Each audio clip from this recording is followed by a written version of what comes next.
The Utah desert had always been a place of mystery, stark and sprawling, dotted with jagged rocks and scorched earth.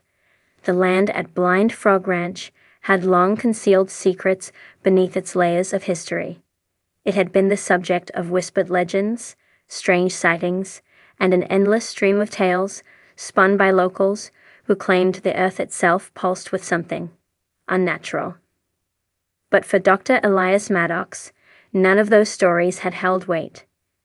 A geochemist and skeptical scientist from the University of Colorado, Elias had built a career on logic, on quantifiable data, and repeatable results. The idea of paranormal forces or skinwalkers was the stuff of campfire stories, not research papers. That was before he stepped foot on the ranch. Invited by the Olinger family, Elias had arrived expecting to debunk local myths, take core samples, and determine whether the mysterious luminescence in certain rocks could be explained by rare mineral compositions. But what he uncovered went far beyond his expertise and his belief system. It started with the metal. Beneath a collapsed tunnel near the northeast quadrant of the ranch, buried under centuries of sediment, Elias's team unearthed a sealed lead box. Ancient-looking, but untouched by rust. Inside was a strange alloy, golden in hue, but heavier, denser than anything they could immediately identify. Initial spectrometer readings made no sense. The composition was inconsistent with any known terrestrial alloy. It shimmered faintly in the dark, giving off an energy signature that shouldn't have existed. When Elias tried to reproduce the material in his mobile lab, mixing the elements in the proportions identified by the scanner, he couldn't replicate the results. The combination would either melt through containment or react explosively. Yet in that sealed box, the alloy remained stable. Perfect. The realization hit hard. This wasn't just some mineral oddity. The alloy had been manufactured, somehow, using knowledge no known civilization possessed. Then came the manuscripts. Hidden in a second chamber, carved into the rock and accessible only after clearing debris from what seemed to be an ancient cave-in, Elias found what looked like a primitive lab. Stone shelves, blackened crucibles, rusted instruments, tools that suggested centuries-old experiments had taken place there. And on the far wall, behind a layer of hardened clay, were symbols scorched into the rock. The writing was indecipherable, a mix of archaic Latin, Navajo petroglyphs, and alchemical diagrams. One recurring image stood out: a human figure mid-transformation, its limbs half wolf, half man. The implication unsettled him. Back at the Olinger headquarters, Duane Olinger and his crew were no strangers to the strange. They listened carefully to Elias's findings, their expressions unreadable. They had warned him the land didn't play by normal rules, and though he hadn't believed them at first, something in those diagrams gnawed at his rational mind. He ran a deeper analysis on the alloy, hoping for answers. But what he found was worse. The base metallic elements were bound at a molecular level by something entirely unknown. It was as if the alloy had been synthesized through processes beyond metallurgy, transmutation of matter. Alchemy. He almost didn't use the word. To even consider it would put his reputation at risk. But there was no denying it. The material defied conventional physics. And the lab he found beneath the desert bore signs of someone trying, and perhaps succeeding, in turning base elements into something more. Still grappling with this revelation, Elias returned to the subterranean cave to investigate further. What he discovered next fractured the last vestiges of his skepticism.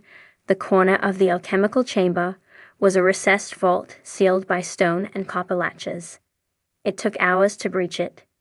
Inside, preserved by the arid air, was something impossible. A skull. Humanoid in structure, but elongated. The eye sockets were wider, the teeth sharper, more canid. DNA extraction was attempted on site, and the partial sequences were even more confusing than the alloy. They showed traces of human mitochondrial DNA, combined with unidentified sequences that shouldn't exist in any cataloged genome. That same night, something happened above ground. Cameras set up around the perimeter of the dig site began to malfunction. Battery levels plummeted, infrared footage scrambled into static. And then, just past midnight, the ranch dogs began howling.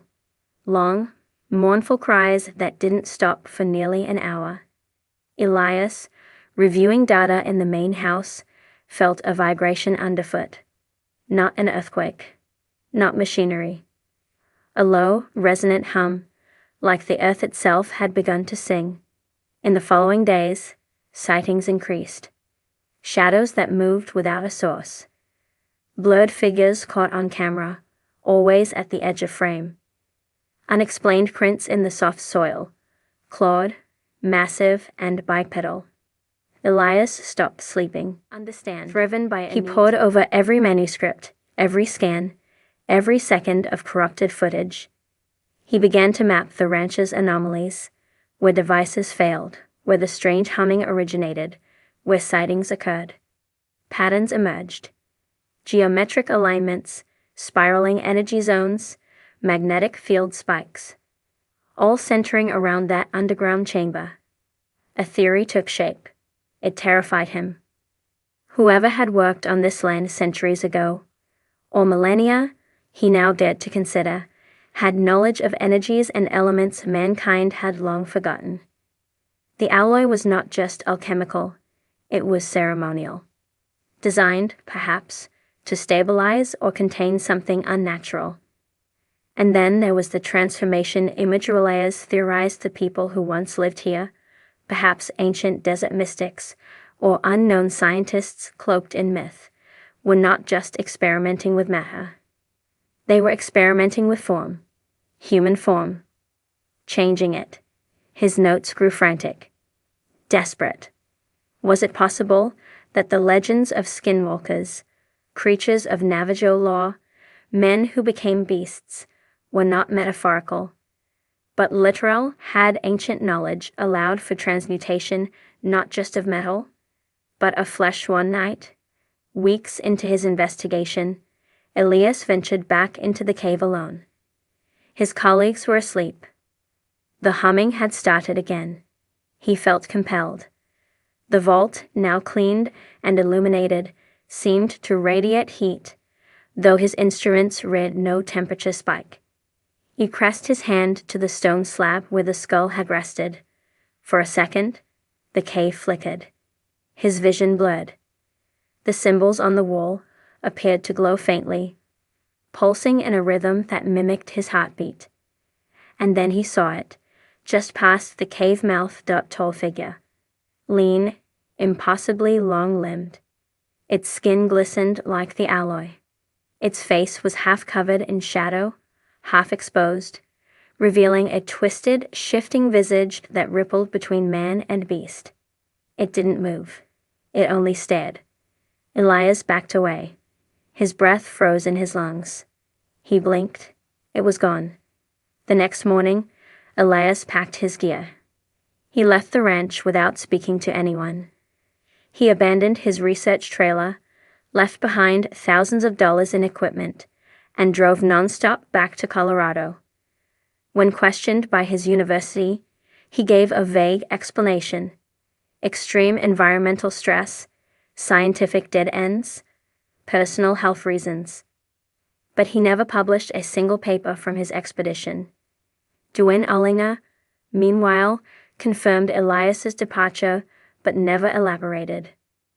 The alloy sample remained locked in the ranch's private vault, and the cave?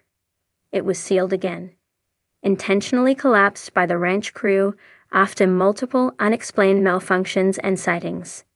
Even now, years later, Elias refuses to speak publicly about Blind Frog Ranch. He avoids interviews. He never returned to the desert. But those closest to him say he changed, became quiet, obsessed with ancient texts, alchemy, and folklore. Some say he began studying transformation rituals from lost cultures. Others whisper that he fears something followed him home. The mystery at Blind Frog Ranch endures, in a place where science meets the supernatural, and where forgotten alchemies merge with Native American legend. One thing is clear: a decorated geophysicist and chemical archaeologist from MIT, he spent his life unraveling the natural world's mysteries with precision and logic. Blind Frog Ranch, however, was different. The land carried with it a murmur, ancient, heavy, whispering through the soil and stone. Malcolm had been called in after previous investigators uncovered a strange, glowing alloy beneath the ranch's northeastern cavern system. Discovery Channel producers wanted him to analyze the metal and offer a scientific perspective on the strange events that had long plagued the Olinger family property. He expected an exaggerated sideshow, a few odd minerals, maybe magnetic anomalies. He didn't expect the impossible. The ranch was a wild tapestry of intersecting myths, Navajo lore, outlaw legends, and mining history all clashed in the rugged Utah landscape. Most investigators came looking for treasure. Malcolm came looking for facts. But from the moment his boots hit the red earth, something felt wrong. Instruments malfunctioned. Batteries drained. Compass needles spun with no magnetic justification. The deeper he went into the land's underground veins, the louder a low-frequency vibration became, as if the rocks themselves remembered something ancient. Within the first week, he descended into a newly blasted cavern, a tight, musty crawl space that opened into a perfectly circular room. The walls were smooth, almost polished, not by tools but by some strange erosion he couldn't classify. Embedded in the stone were what looked like metallic veins, too symmetrical to be natural. Samples taken from the walls revealed the same strange alloy others had reported.